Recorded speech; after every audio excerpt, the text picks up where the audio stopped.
இனி வீட்லயே பானிபூரி செய்யலாம் எல்லாரும். ஆச்சி பானிபூரி கிட். ஒரு நாள் கூத்துக்கு மீசை வைத்தான் மேடையிலே என்பது போல ஒரு நாள் குல்லா அணிந்துவிட்டு ஓடுபவர் என்று தாவேக தலைவர் விஜயை அமைச்சர் சேகர் பாபு மறைமுகமாக விமர்சித்துள்ளார். சென்னை பெரம்பூரில் நடைபெற்ற ரம்ஜான் நிகழ்ச்சியில் பேசிய அவர், தொப்புள்குடி உறவான இஸ்லாமியர்களின் பாதுகாவலர் முதல்வர் ஸ்டாலின் என்று தெரிவித்தார். ஒரு நாள் கூற்றுக்கு மீசையை வைத்தான் மேடையிலே என்பது போல் ஒரு நாள் குல்லா அணிந்துவிட்டு ஓடுபவர் அல்ல நம் முதல்வர். தொப்புள் கொடி உறவாம் இஸ்லாமிய நண்பர்களின் பாதுகாவலர் தான் நம்முடைய முதல்வர். அதிமுக அதன் செல்வாக்கை இழந்து வருவதால் விஜயின் கட்சிக்கு செல்வாக்கு அதிகரித்து வருவதாக காங்கிரஸ் எம்பி மாணிக்கம் தாக்கூர் தெரிவித்துள்ளார்.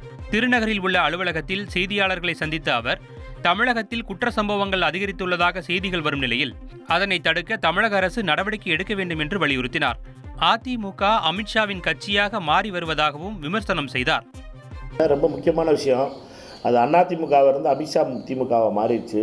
அது ரொம்ப மிக விரைவில் அதுக்கான இணைப்பு நடக்கும்னு நினைக்கிறேன். அது இணைப்பு விழா எப்பொழுது இணைப்பு நடத்திருக்கலாம். அவங்க தேவையில்லாமல் எதுக்கு போய் இங்கேருந்து போய் பார்த்துட்டு வர்றதுக்கெலாம் வந்துட்டு தேவையில்லாமல் எதுக்கு இங்கே ஒரு வச்சிட்ருக்குன்னு தெரியலை.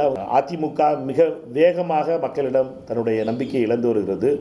இவ்வளோ வேகமாக நம்பிக்கை இழக்குங்கிறது வந்து யாரும் நினச்சி கூட பார்க்கல. அவ்வளோ வேகமாக அதிமுக நம்பிக்கை இழந்துக்கிட்டு இருக்குது. அதற்கு ஏற்றபடி தாவேகாவினுடைய வளர்ச்சியும் அதிமுகவினுடைய வாக்காளர்கள் தாவேகாவை நோக்கி போகிறதுக்கான வாய்ப்பு நிறைய உருவாகிட்டு இருக்கு. அதிமுக என்பது வெறும் அமித்ஷா அதிமுகவை மாறிக்கொண்டிருப்பது. இனி வீட்லயே பானிபூரி செய்யலாம் எல்லாரும். ஆச்சி பானிபூரி கிட்.